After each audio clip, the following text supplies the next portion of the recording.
Now I'm gonna talk about other stuff now. Just so you can count. Okay, I believe that. So just count the way that I just showed you, and it works throughout the whole piece. Observe that rest, 16th rest, left hand, and on the left hand I use some. I use finger number 4 here, only because when I'm playing this, up to this point, I would look down to the left to see where I need to jump to, and that's where I would aim my pinky. And because I'm now here, doing that is weird, so I'm just doing finger number 4.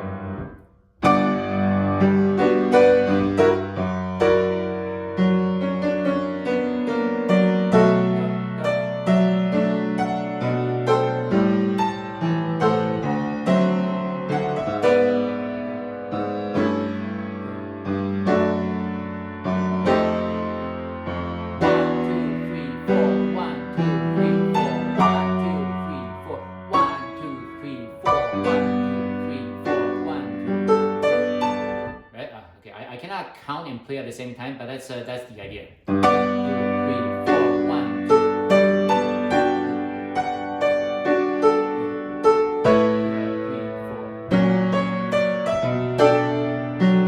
Lift. So let me do that again in rhythm. 1, 2, 3, 4.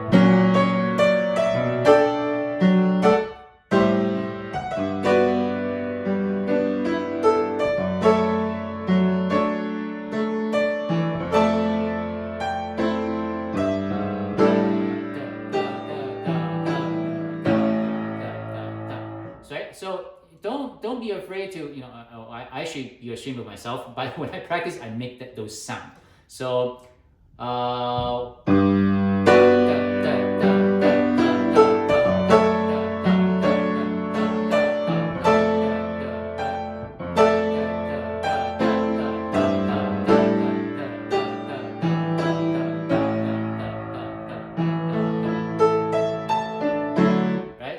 I do make those weird sounds. Okay, so now to measure 30.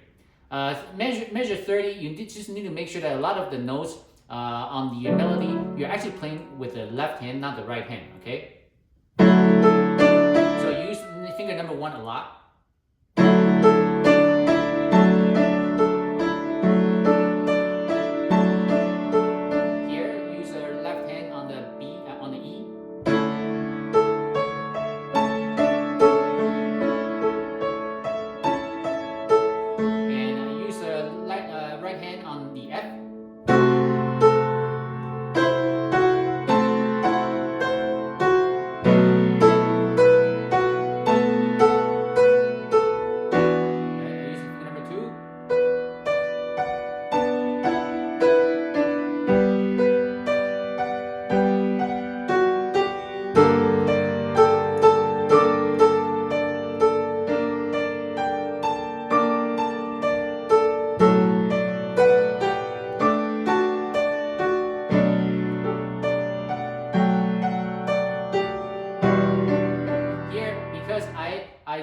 this way because I cannot reach 10th, but I do want to cover those notes as much as I can. So the measure before. I do this.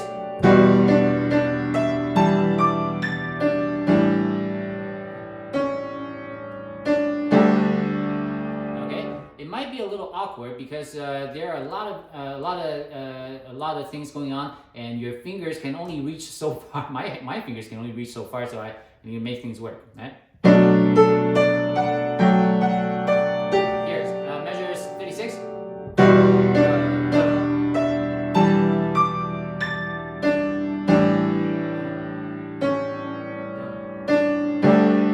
Right? Hopefully you got a fingering, right? I then do this.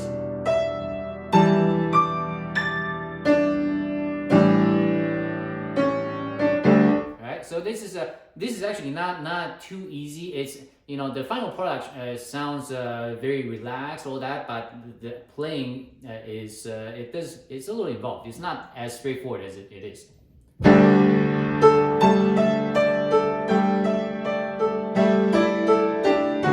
Make sure you cover. There as with Animenz, there are always voices throughout. You don't always have the top notes. There are voices everywhere, so you need to listen for them and carry them out, right?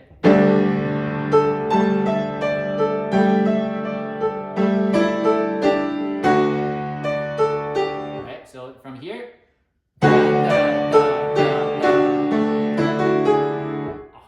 Okay, sorry.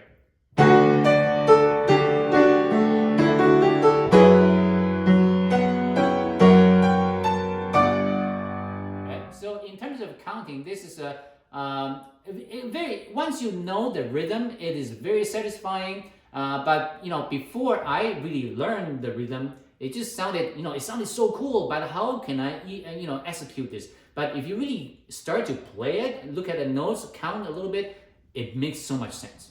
Okay, I'm gonna do 39, 38, 38 one more time.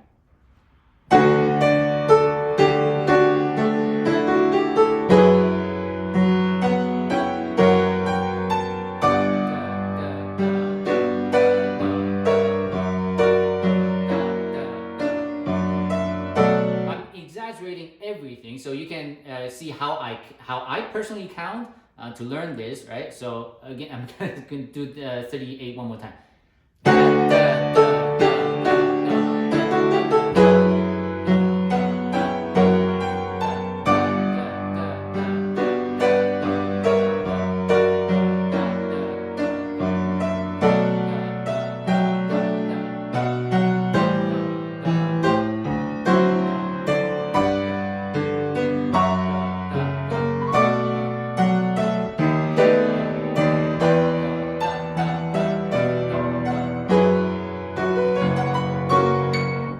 So this 42 is one of the weirder spots counting wise. So let's try this.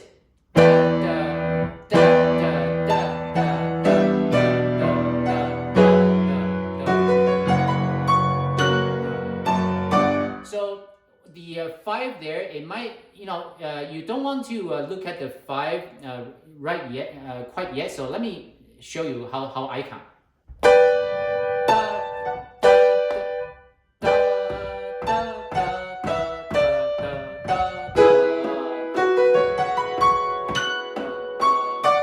Right? So the realization of C sharp being on the downbeat is very important, right? So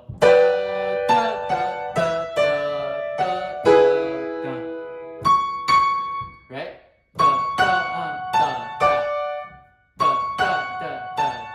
That is very important. So you want to be able to get there. So the C sharp is actually on a downbeat, okay?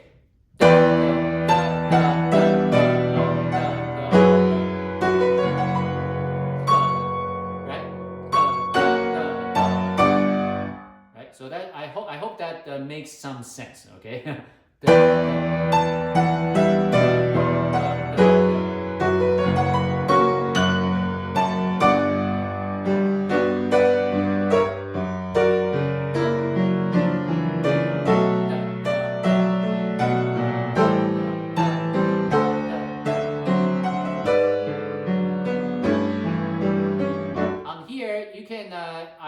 to always share hand with my right hand so that I can minimize any hand movement. Okay.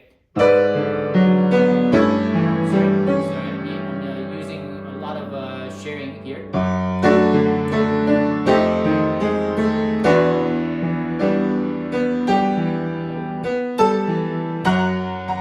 Here the tremolo. So you can, if you look at music literally, how do you count it?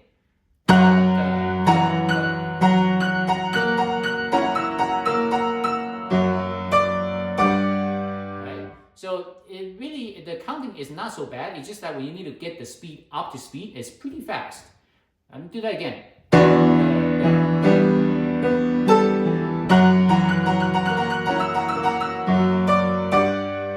Right? And there are many ways that can help you improve. So first of all, you need to be completely relaxed, right? And now the most straightforward way to count is 1, 2, 3, 1, 2, 3, right? But so you count like all 6, of them at the same time. But I like to count 3 notes at a time. So 1 set.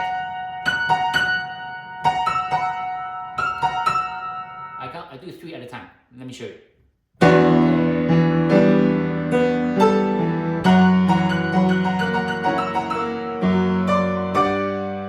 Right, so that's how you count.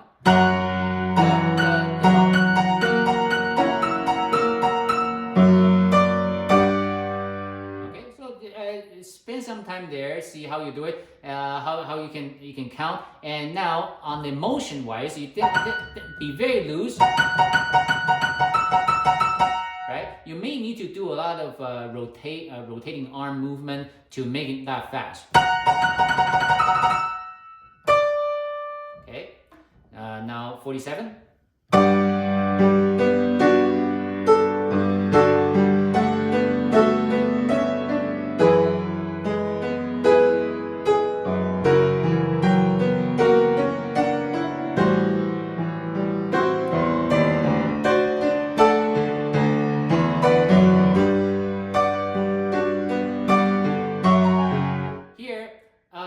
Here it's not an easy one, but look at this.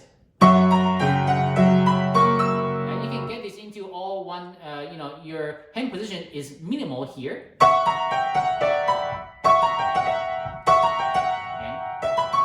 and move up an octave, and switch over.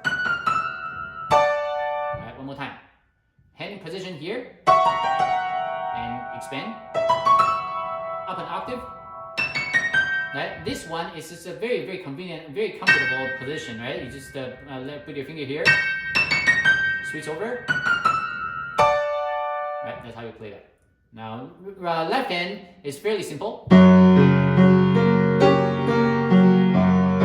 This is standard stuff. Okay? So I'm gonna do 50 again.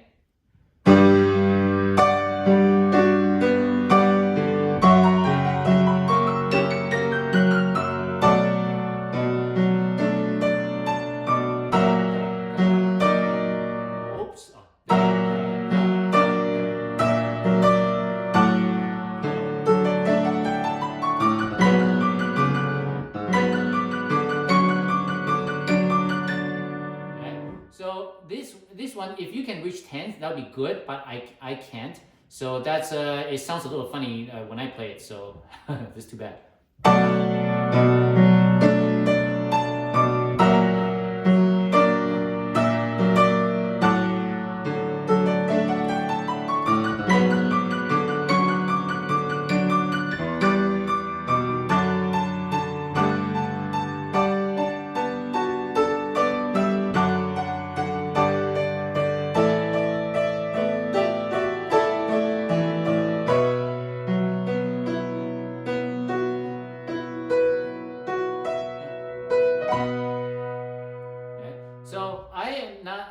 I play everything loud just to demonstrate you how to count this stuff. And then, so after that, it's a little more rubato after this, right?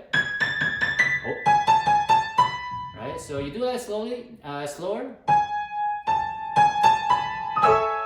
Right, but you still need to count, right? But it's to me, you can play that slightly slower before. I'm going to count out loud so that you know, well, not count, but I'm gonna make that sound so you know how I count myself.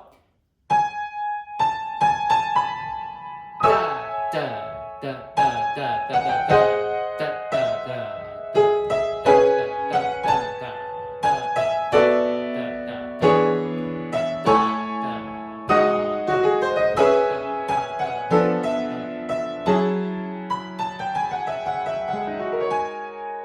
This one you can make it a rubato. Right? So even though this it has that rubato feel to it, but you still need to count so that, because if you don't feel the rhythm, it doesn't sound the same. Okay. Da, da, da, da, da. So I'm gonna play this hopefully in time, and then see if you can. You should be able to hear the beats.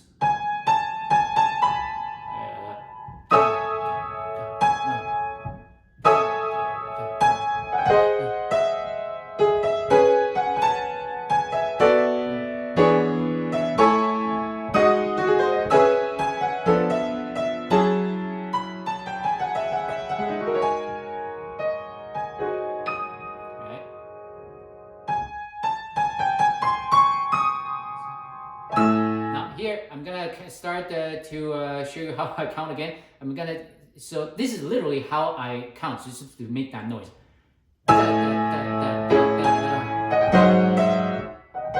Right? Remember, 4/16 notes in a beat.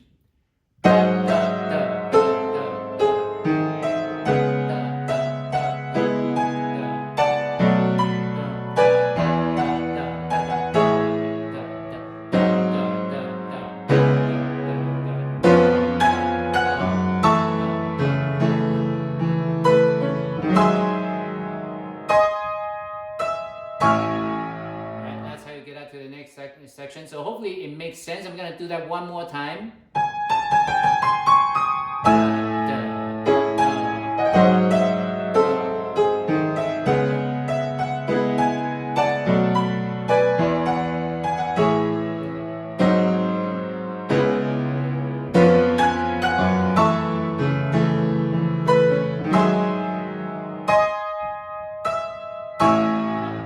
So give it a big, do a big breath, because it's like big.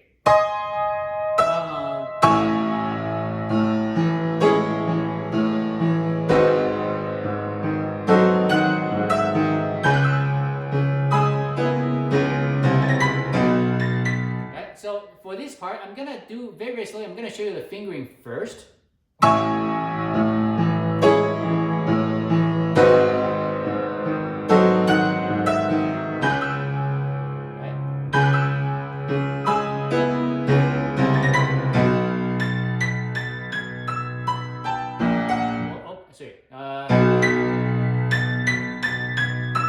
Switch to 4.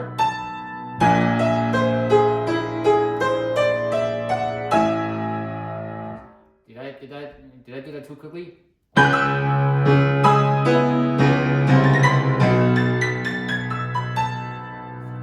Here, 3.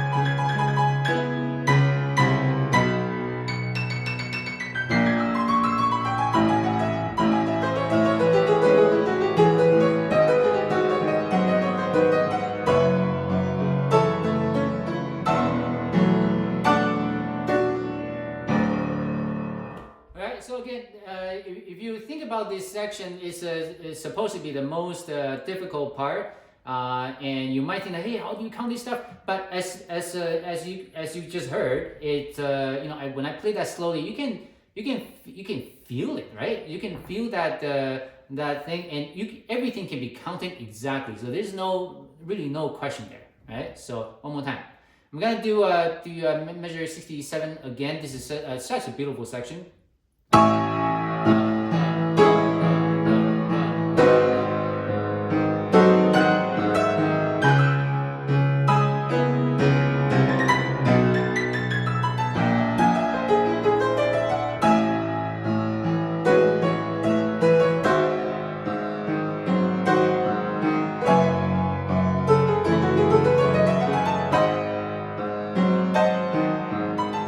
So measure 70. Instead of learning how to count this thing, just know your notes, how to do this well. And once you do, when you put that in, you just that didn't sound very good. But you just want to squeeze all those notes into there, and I guarantee you, if you know your scale very well, it's gonna fit right in. Okay, yeah, but it does take some practice to marry them together.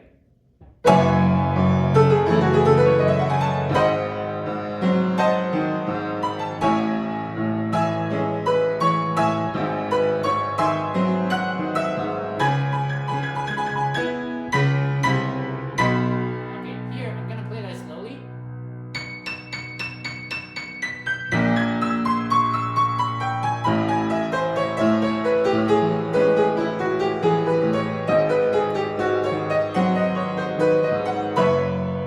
So the idea is that you want to put your hand in a position where you can grab stuff. That's the best way I can describe it.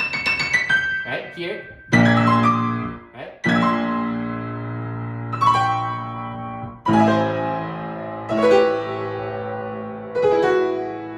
Right. So again, you want to feel that. Right. You do have an extra note here.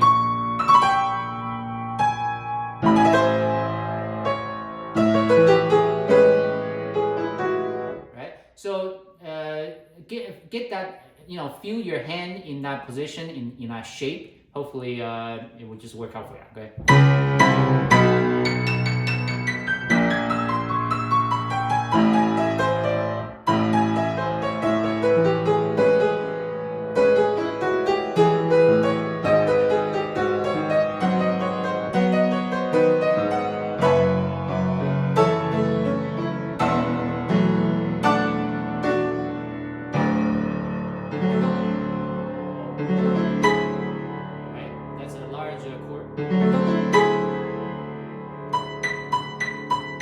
Now, look at the scale. Scale is like this, almost like the E scale, E scale, E major, but it's not, of course. And I start from 5 again. 5 again.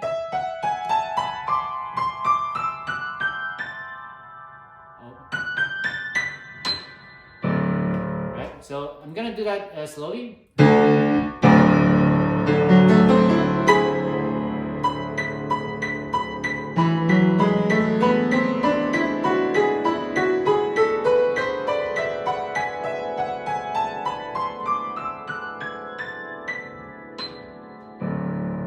So it's just fingering work, and it repeats, so it's not so bad. Okay, 77. Again, this is a very classical passage, so follow the fingering. See if you can follow this. It's I cannot. It's I apologize. I cannot really describe this in words. You just have to feel it. Follow the fingering, very, very, very slowly. Essentially, you are doing this. Try to think 3 notes at a time. Right? So if you break it down like that, 3 at a time, it makes more sense why you're observing the fingering that you're observing now.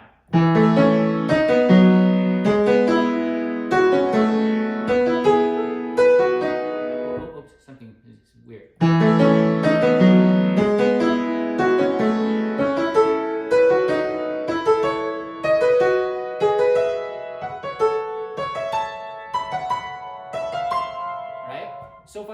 right? So that's how you break it down.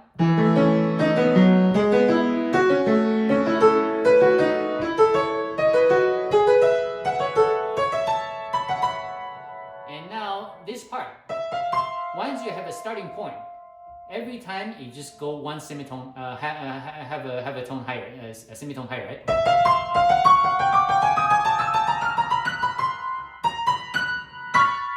So it shouldn't be too hard. You just need to get a starting point.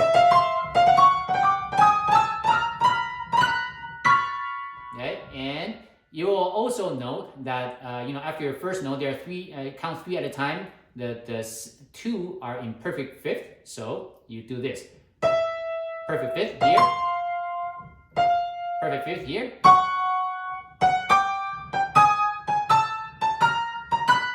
You can practice this way. It might make a little more sense, right?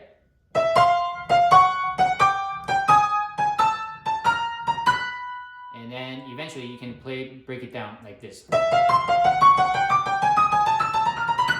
Now, both hands.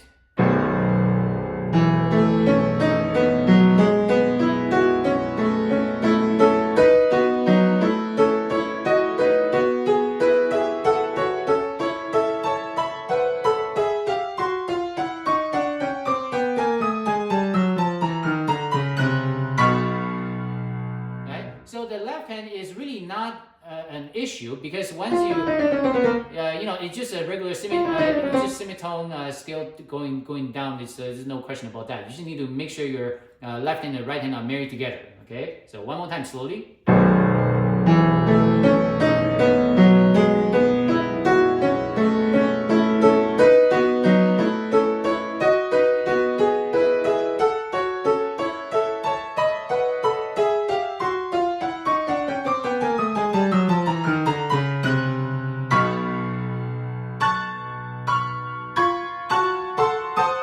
And now 78, to play this well, you need to keep in mind what notes are sharp, what notes are not, right? So first of all, this is a E major key, okay? Now, what's sharp?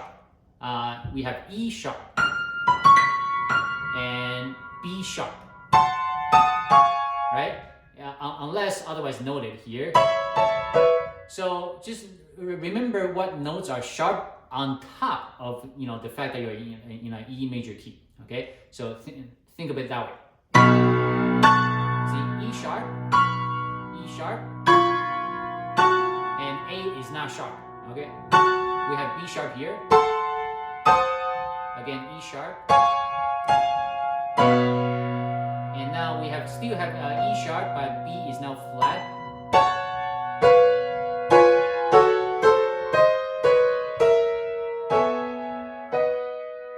So hopefully this is the way I talk. Might not have made any sense, but what I was trying to convey is that other than the fact that you're in a E major key, remember that your E is sharp. Just keep that in mind when you play this. Okay.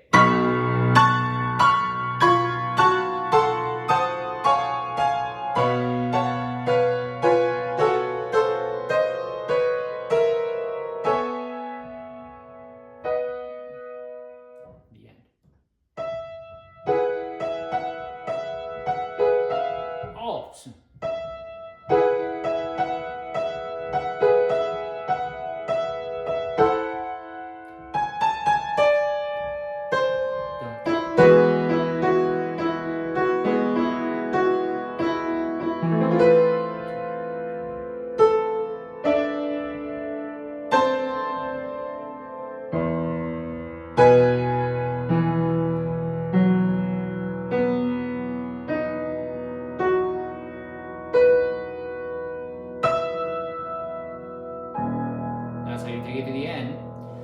So as you can see, this is not too bad. Okay, if you follow the way I just showed you on the counting, it's not too bad. I can, but just know that even for me, this looked extremely intimidating at first. But once you get into it, it's not too bad. Right? Good luck. Any question, concern, or if you need some, you're stuck in a certain place. get in touch with me. I'll do my best to help you out. Okay, goodbye.